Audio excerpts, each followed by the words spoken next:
you? Yeah.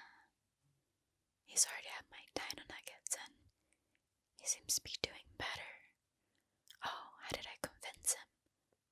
That wasn't too hard. Just, worked up my charm and that's all that was needed.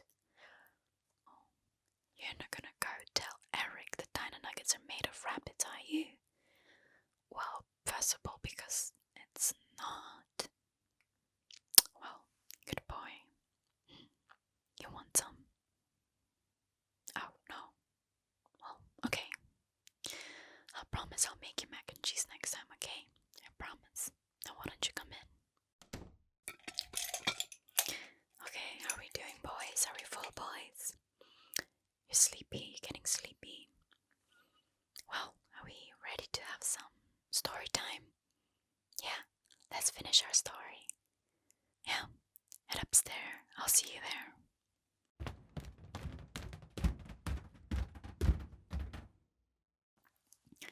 Our protagonist had been haunted by his past. He had nightly ghost visitors disturb him in his sleep, but now he's moved on. He's an adult, and yet this feeling of uncomfortableness, unease, there was still some anxiety revolving around his past, and so he decided to confront it by revisiting the old house. At first, there was nothing wrong, just slight unease, but he defeated all those thoughts with his rational thinking, and then he came across a sycamore tree, which where he used to leave and hide his precious toys. He went to grab at it, but there was nothing left behind, only a bird carcass. By that time it was getting late and he thought to get home, but then he sensed something, a compulsion. He felt that something had been nurtured within him, something that had to be obeyed, and that's where we left off. I must get home. I increased my speed, zipping sporadically between the slower cars on the motorway, looking in the rearview mirror, keeping an eye on what might be following. I had to get home. Again, I drove faster, constantly looking behind as if racing some unseen pursuer. 70, 80, 100 miles per hour. I tore along the road. I peeped, I yelled, the sweat lashed off of me. What was happening to me? Please just let me go home, white-knuckled. I finally made it off to the motorway and onto the country roads, which would lead directly to my town. The roads were narrow and wound around the now bleak and ominous countryside. Darkness seemed to blanket the road in front of me. I turned my full beam on and breathed a sigh of relief to see a bright light again, even if artificial. The manic anxiety which had seemed to grip me on the motorway appeared to have diminished. However, I still glared into the rearview mirror more often than I should have, just to make sure that there was nothing following me. What a ridiculous thought, to think of something chasing my car, to put myself and others in danger by speeding down a busy motorway. Madness.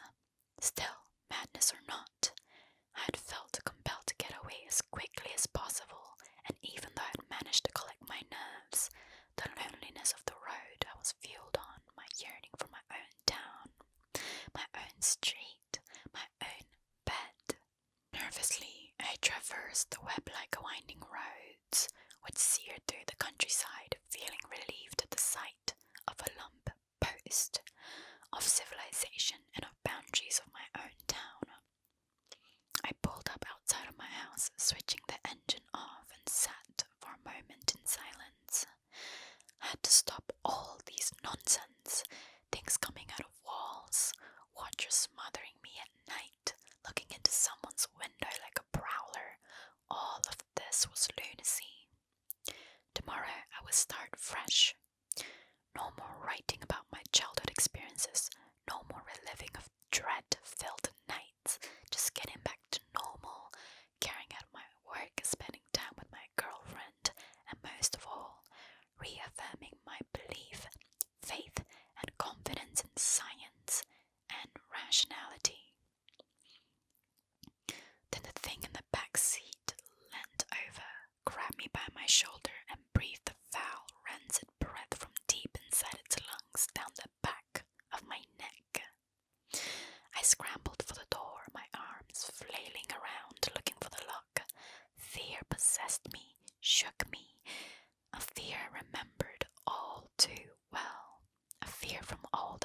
years ago, lying awake at night in the sickening room.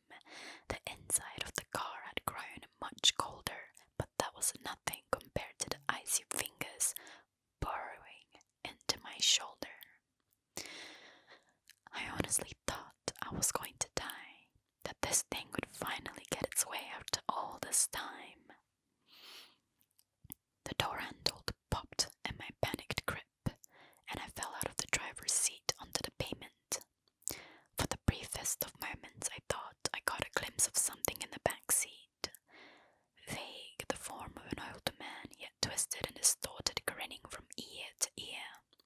Luckily, there was no one around, as had there been, I would have appeared a mad fool, for the car was empty. I grabbed the keys from the ignition and booted the door shut with my foot, locking it for the night. I staggered down the path and into my house. I'm not going to lie to you, but I drank myself to sleep that night. You may recall that I said I had evidence, actual physical evidence of something unnatural.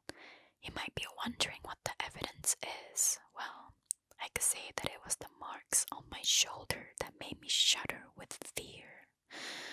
Or I could tell you that my bedroom window, lying and prized open this morning, but what looked like claw marks, has left me dreading tonight, or any other.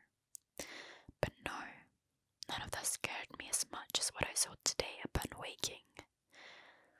Sometimes the most frightening of messages are the most simple, for lying on my chest as I woke this morning was a toy soldier.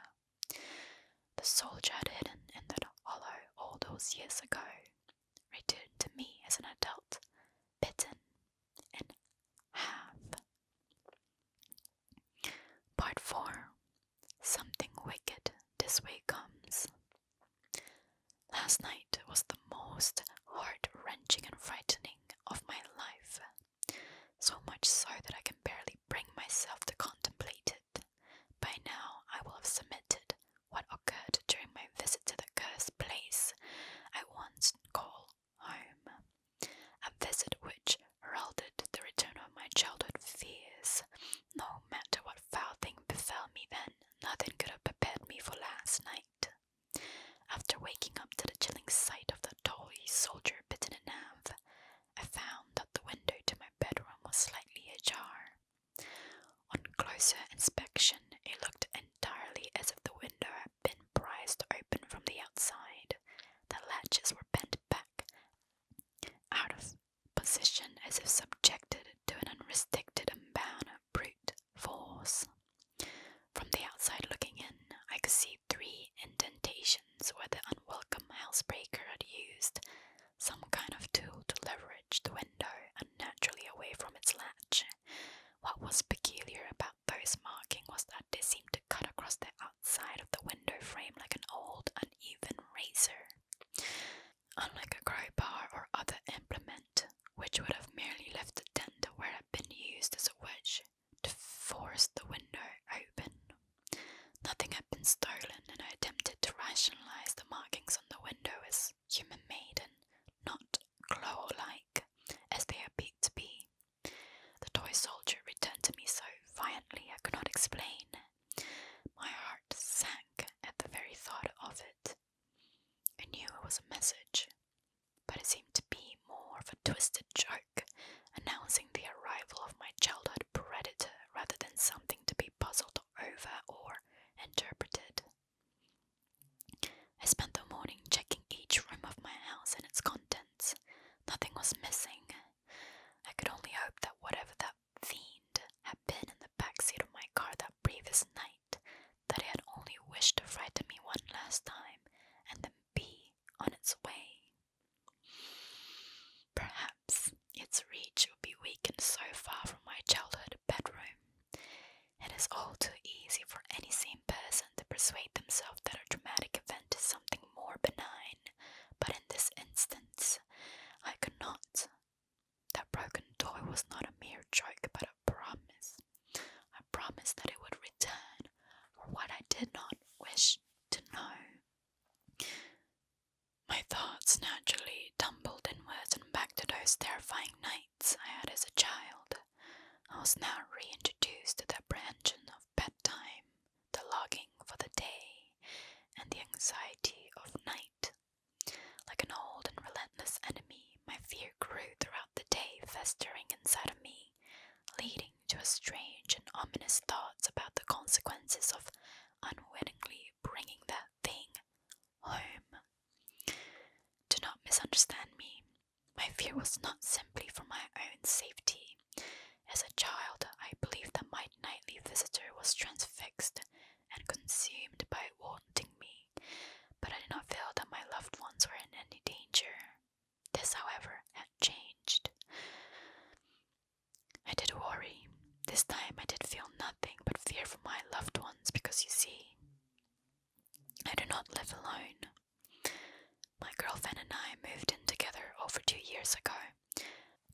I have caused enough damage now that I do not wish to speak her name and will simply refer to her as Mary.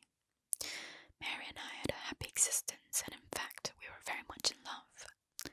This coming Christmas morning, I was going to propose to her, but that beautiful moment has now been bitterly taken away from me by that rancid abomination. I knew that Mary would be home that evening. She works in events and promotion, and as a result is often away from home for days at a time, traveling around the country, coordinating various conferences and exhibitions.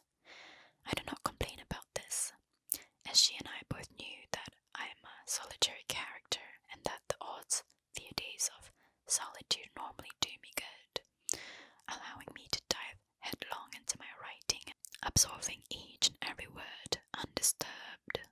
Despite this, I always miss her, and with the events of the past week, reliving those torturous nights and then allowing them to return, I had missed her far more acutely than I had ever previously done so. She arrived at around 6 p.m., and I greeted her with a smile, a warm embrace, and a passionate kiss. I tried to hide my perturbed state of mind from her, but Mary knows me better than anyone I have ever met, and immediately inquired, "What's wrong?" I tripped and fumbled through my words as I explained to her that I had written a story about my childhood, and that exploring those dark and twisted memories had left me distraught. Mary has an incredible caring nature, and she immediately laid her suitcase and bags on the floor, sat me down on our couch, and with her soft and gentle way asked me to talk about the whole ordeal. But I couldn't. I couldn't mention this thing, this wretch which had now found its way to our home, an invisible and twisted invader which had been led there by my idiotic curiosity. At the time I felt that she would think me mad, but now I wish, how I wish I had told her the truth. If there is one thing more damaging to a relationship than a lie, it is a half-truth. Not because it is deceitful, but because it is a corruption of the truth, perverted and abused to suit the teller's needs. I told my half-truth. I told her about my story, that of the thing in the narrow room and the watcher at the end of my bed, but that is where the truth ended and a lie began. I deliberately and deceitfully mentioned that it was of course just my imagination as a child, and neglected to talk of my experiences of returning to the scene of those depraved crimes. Knowing that she would see the damaged window latch and claw marks, I spun my web as I told a grand tale about waking up to a burglar attempting to break into her house and having to chase them away. I was quite the hero, I lied to her, and she showed me great sympathy and kindness for my deception. I was embarrassed by the truth then, and I am ashamed of my lie now. If I had been truthful, then perhaps we could have faced this menace together. But instead, that thing took advantage of my dishonesty and put a wedge between us. The events of last night desecrated the most important thing in the world to me. Nighttime arrived in all of its bleakness, and was unwelcome. I lay in the darkness waiting. Mary was sound asleep next to me, each breath a soothing reminder of companionship. But despite my growing aversion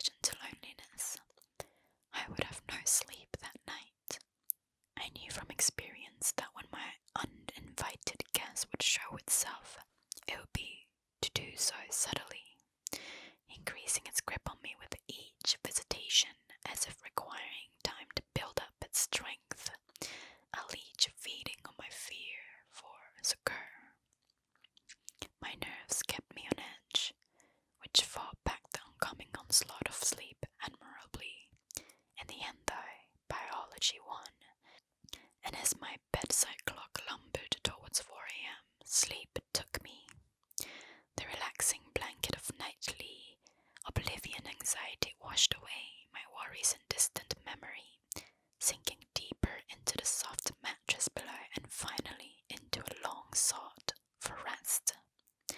Sleep, no matter how deep, is rarely all-encompassing, for as I hovered over the cusp of a dream, something began to bother me, something invasive yet distant.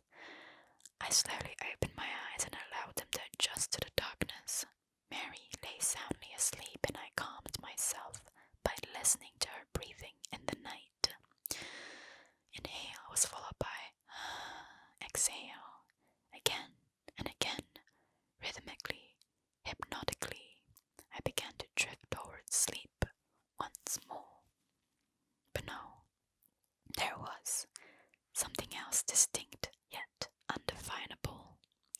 It was distant, out of the way, almost obscured or smothered, as if coming from behind something. I strained my ears in an attempt to define it, but it was all too quiet. I remained in bed for several more minutes, but with each passing second that almost inaudible sound grated on me, like broken glass on a raw nerve. Sleep was now abandoned. With much frustration, I decided to reluctantly investigate the source of the noise. I sat up in bed and listened intently. It was unlike any other noise I'd ever heard. Quiet, low, but as my mind adjusted to the noise, I slowly began to piece its nature together. It was most certainly obscured by something, but the closest thing I could relate to was a repetitive murmur. I heard something similar previously when I was a child visiting my grandmother in a nursing home, a place which had left an impression on me, seeing the wandering residents confused, and of a fractured mind meandering around the grounds like lost inmates, murmuring repetitively to themselves of days gone past, repeating nonsensical phrases and words. This is what it reminded me of, a continuous stream of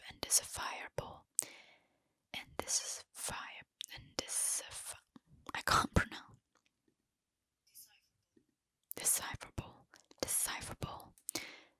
This is what it reminded me of, a continuous stream of indecipherable. I can't say that word.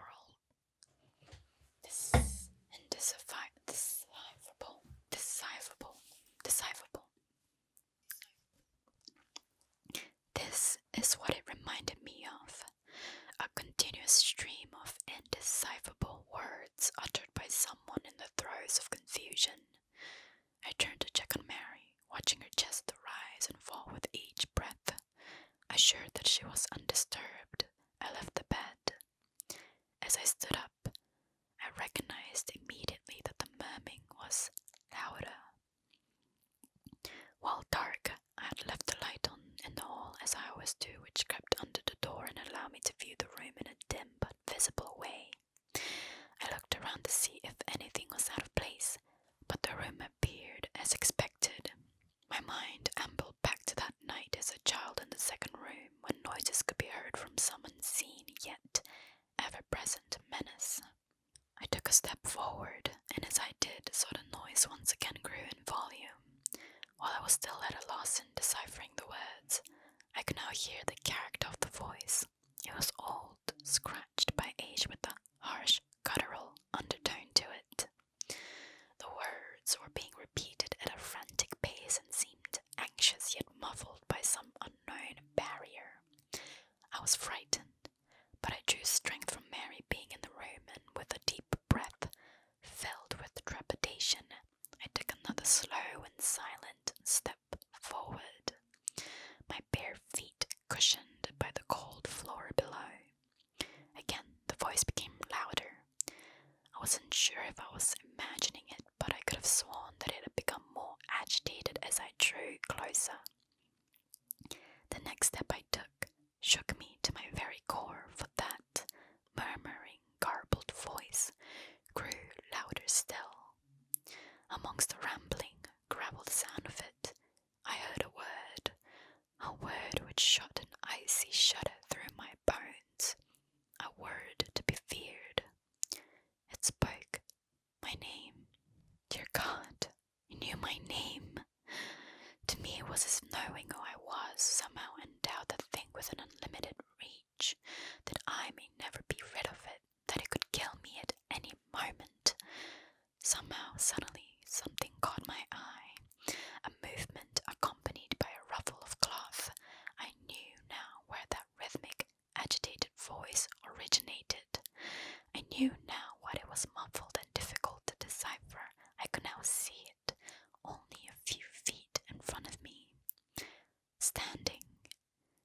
standing behind the closed curtains.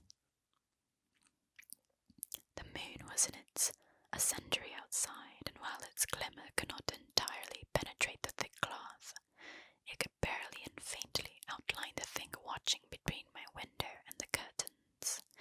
I cannot now convey the strangeness which then overcame me. My anxiety and terror had heightened, but an unusual compulsion and untimely sense of purpose took me over. I had to see what it was. I took another tentative step towards the curtain.